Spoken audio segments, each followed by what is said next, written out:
Nigeria's leading political parties are currently embroiled in crisis.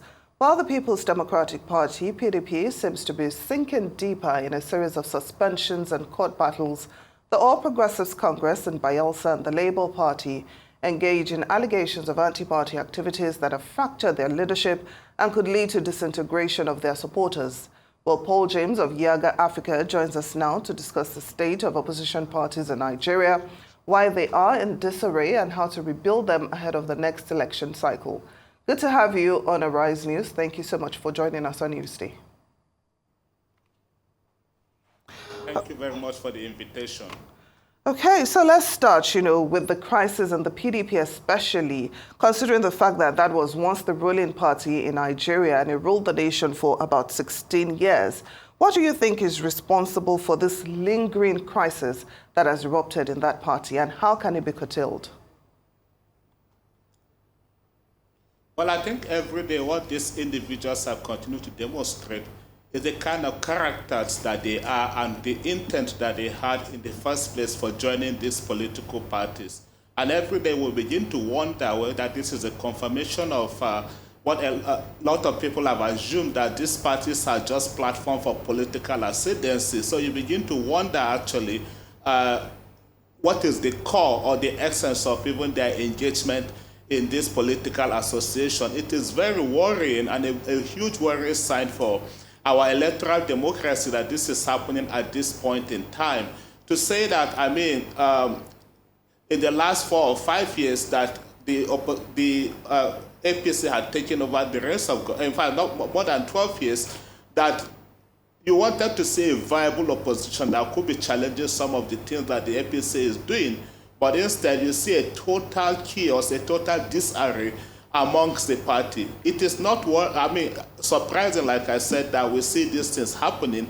It just tells you the undertones behind why some of these characters or individuals even join the political parties in the first place. It's all about just their interests. And again, for running away from the usual cliche, people don't even understand political ideology, or why is it that they even join the political parties in the first place.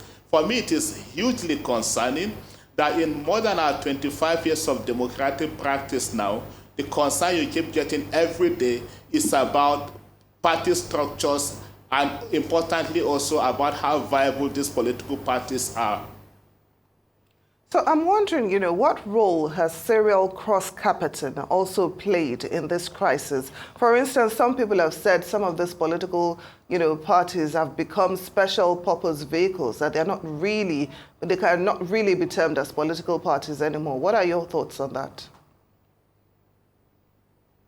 Actually, I could also subscribe to that assumption because of the kind of things that we have seen in recent times. People no longer care. It's all about what party can give them the kind of thing they wanted at any point in time. And after that, they move on to the next available vehicle as well. Like I had said, it is very, very concerning and very, very worrying. If you look at even the election that has happened in Edo and also the one coming in Ondo, the number of defections that have happened, people jumping from one party to the other, gives you that worrying sign that all these individuals care is about what platform can give them the sort of interest that they want to pursue at that particular point. That this is worrying happening at the PDP especially, that you expect is one of the strongest parties that we have had, the party that has led us through the transition period until the APC took over in 2015. You will expect that they will have regrouped by this point and also have dealt with whatever had been their internal crisis, but that we're still having these issues. And what is even concerning is that every other time you keep hearing about them coming up with reconciliation committees. So you wonder what exactly happens even at those levels of reconciliation. Are they just for formality's sake? Are those concerns that the warring factions always address, or is it just for the show of that the party is really showing interest in the Nigerian political system? I think for me, they all need to go back to the drawing board to begin to understand what is even the essence of opposition politics, because they need to regroup if they truly want to take over power from the party that is currently in power. Now, some analysts have expressed fears that there might be external influence involved, in the crisis in these opposition parties, and that this might just be an attempt to turn Nigeria into a one-party state. I'd like to know what you make of this. Well, it may not be far from the truth based on what we are seeing, especially because if you look at some antecedents or some of the things that have happened, we got some persons that, for instance, are supposed to be in the opposition party, but somehow they are in bed with the current government. While, what you want sometimes is unity government, but you keep also hearing utterances from such individuals that they still belong to their party. You cannot be in party A in the night and be in party B in the evening. You have to take a stand. And I'm also worried about the character of this kind of individual if they truly cannot take a stand and stand by whatever they believe in. Of course, with all the signs that we have seen also from the recent election, people have reasons to raise those concerns because we have seen the demonstration from some of the political parties that they want to take over, they want to win at all costs. And even some of the sort of realignment that have happened in recent times, they are providing pointers that if care is not taken, perhaps by 2027, we may be heading towards a one-party state. And for me, that is not good for democracy. Democracy is about having varying voices, varying ideas, and I hope that these individuals that are also jumping ship from one party to the other will have a moment to really reflect and really to think that it's about the inner strength that they have, the inner character that they have as a people, and that the more we have people engaged in the process and the more we also provide the sort of opposition that we need, that we hold the elected government to account.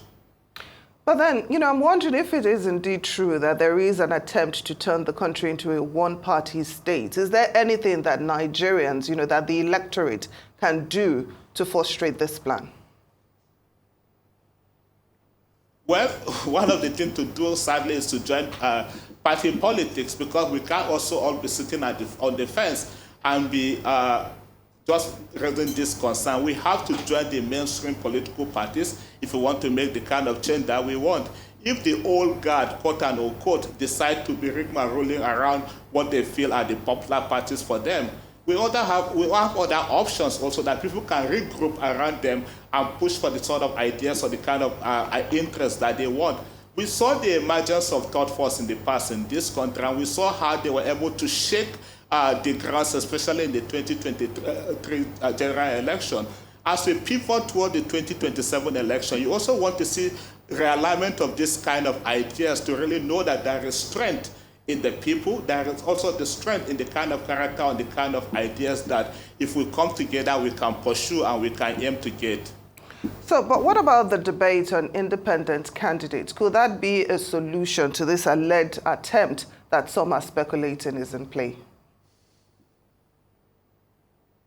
Well, it might be. It could also be very premature because, as we know, we have never practiced that in our own democracy. If that passes through, especially with the constitutional amendment that is happening, maybe it will be the first time to see that. But even for the individual candidate, you also want to have people of character, people that are competent, people that have the capacity, the requisite capacity for people to queue behind to support them in the process. I agree that it could break those ranks, but I think a lot of work also needs to be done to get us to that level. Now, while we might find it quite easy, to blame external influence, for the reason why these political parties are in crisis, we also need to be mindful of the fact that some politicians have complained of lack of internal democracy within their political parties. There's the issue of money politics. There's the issue of building strong men. So how do we curb all these issues and then focus on actually building a strong political party that is people-centric? How do we get to that point? I agree with you quite sure that some of these structures are built around individuals and not necessarily people focusing around building institutions. At some point, the party in government had made an attempt to start doing re-registration of its own members, that even the party had admitted they were not sure they have those numbers, that they have the brandishing at the number of people, members of the political parties. For me, that is a way of thinking that if we truly want to make move forward, then in retrospection, these parties also need to see how they had done previously, or what are also these issues of concerns within those structures, and see how they can recalibrate and fix whatever are those problems. The thing is that 2027 is not far, and when you see all of this alignment happening, they are all building towards 2027. And that we all know, the more control you have, especially at the state or at the local level, the more the chances of getting into power in 2027. So like I said, we can localize these ideas. We can localize the engagement from the local level and start from bottom up. Small groupings, small gatherings, and all of that, pursue one idea and push through the idea and see that it scales through in 2027. We might not be able to get 100% at the goal, but for me, I think it will be a big leap if we're even able to achieve a change of at least 20-30% to have new ideas, new persons also emerge in the political foray. Well, but would amending our electoral laws, would that also perhaps be a solution to this crisis? Maybe we should look at, the rules governing how these political parties are formed, how they are run. Will that maybe provide a solution to this? Well, I think sometimes when we talk about the electoral laws or even the legal instruments behind all of this, is to even go back and see what exists. Most times it's not like we don't have these documents. It's just about the political will to pursue through whatever you have as contained in those documents. If you read through some of the party documents, for instance, even ideas around the internal party democracy that we keep talking about, what should get what, who should get what, they are always different from implementation. Implementation, when they all align around certain powerful forces, certain powerful individuals that dictate how the party should be run. So I think for me, those individuals that are involved within the party system really need to go back and truly reflect and know if they want to build a system or they want to continue to build individuals. Like I said, the law as we have, to some extent, is even sufficient. But yes, I agree, if there are also need to go back and review what we have, whatever is existing, so that we could have more safeguards, especially to have an inclusive process, I think we should go through that process as well. So with the way things are now, what hope would you say lies ahead for Nigeria in 2027? How can these opposition parties, how can they rebuild and re-strategize for the next general election? Is it even possible, with the way things are at the moment? I think it is more than possible. Everything is possible, especially in the political system.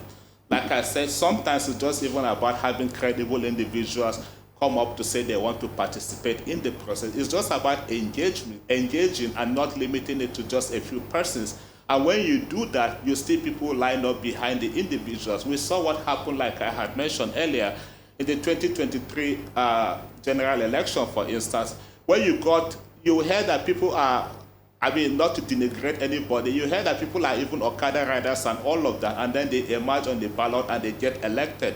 So people know and people see, they truly know within their structures or within the small groupings that we have, the kind of people that could represent it. I think those sort of people need to be encouraged to even come forward more. And also the interest, the idea of always focusing on the center, for me, I think we need to also begin to shift away from that, because even from the local grouping, like I will keep saying, we can also start building a mass that eventually, even if we are not able to take over, quote and unquote, in 2027, the people can also plan towards 2031 and thereabout, and hopefully we'll begin to have those changes eventually that people will be loving to see. And finally, before I let you go, I'm wondering if we also need to have a shift in mindset, if the government needs to have a shift in its mindset, and understand that credible opposition is actually very important for this country's democracy. I'm asking that because most times when the opposition parties criticize, the government usually dismisses their criticisms as the rantings of failed politicians who are still bitter due to their loss, at the last elections. What are your thoughts on this?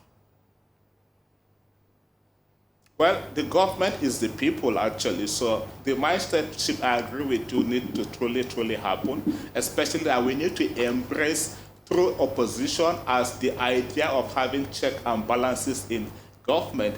If we truly are there to represent an interest, especially the interest of the people, I think we need to subject ourselves to public criticism. We need to subject ourselves to even the opposition politics and allow opposition to thrive. The way the government sometimes stifle opposition, for me, I don't think it's a good practice of democracy. You don't always want to criticize or always want to attack. Sometimes you also want to sit back and see from all of this criticism or from all that these people are saying, there is always a truth in it or something that they could learn or pick up because at the end you are representing the entire nation or the people of Nigeria. So it's to begin to sift through what some of these hard truths that sometimes are pushed at them to see what they can use for the good of all. For me, it's always about the interests of the people ahead of personal interests. And then just one final question before I let you go. How well will you say that the government has also, been able to at least appeal to the supporters of these political parties? Because it seems there's still a lot of division and bitterness from the last general election. How can the government, appeal to those people and get them on board with their policies? I think there is a lot of ways to respond to that. Responding to that will be doing what is right by the people. Most of these things are happening because of the hardship that people are experiencing. If the government would come up with policies that will help the small and medium-scale enterprises, for instance, if the government will come up with policies that will help young people and all of that, nobody will even look the direction of the opposition. They are getting these attacks because, whether true or not, some persons are feeling like they are not truly getting the dividend that they expect from the sort of democracy that they also have subscribed to. So I think for me, a good government would always want to see some of these things as a learning and also pick up lessons from them and see how they could do, like how we keep saying, what is good or right for the generality of the Nigerian public. Well, Paul James of Yaga Africa, thank you so much for joining us on Newsday.